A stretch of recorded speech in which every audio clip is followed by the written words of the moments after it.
When it comes to buying a house, a home inspector is supposed to be your safety net, someone who finds big problems before you sign on the dotted line. Well, yesterday we showed you the worst case scenario, a home inspection that failed to turn up $100,000 in needed repairs.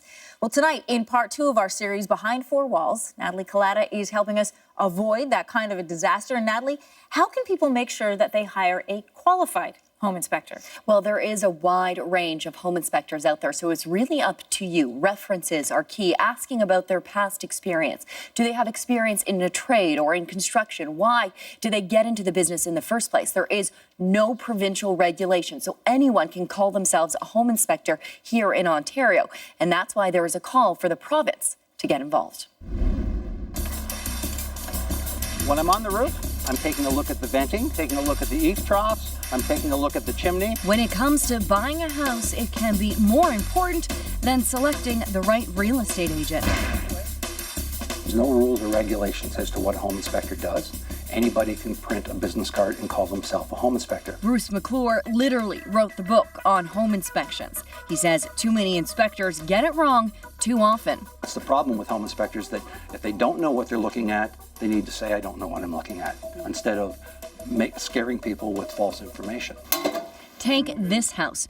2 different home inspectors both got it wrong. You have this great big bump in it here, this bow in it. What's that all about? Missing major issues with the roof. If we go down to the side here, we're going to see where the side door of the garage, it moves up and down based on the weather and based on whether it's summer or winter. That door is continually moving because it hasn't got a footing under it. The furnace.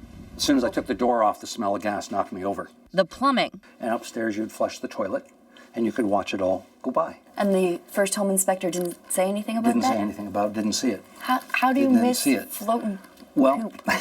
The problem, McClure says, is education. But when you've got your plumber going into formal education and 6,000 to 8,000 hours worth of apprenticeship, your electrician 9,000 hours worth of apprenticeship, your gas fitter, 7,000 or 8,000 hours of apprenticeship, but the home inspector is supposed to come in and do everything and has no training in any of that. Really, we're expected to go in and take a look at all what the trades have done, and then write a report equivalent to an engineer. McClure isn't alone in pressing for more training for home inspectors. So the home inspector needs great education as far as I'm concerned, and a lot more than they're actually getting right now. Celebrity contractor Mike Holmes has been working with the province to come up with stiffer requirements for the industry, but progress is slow.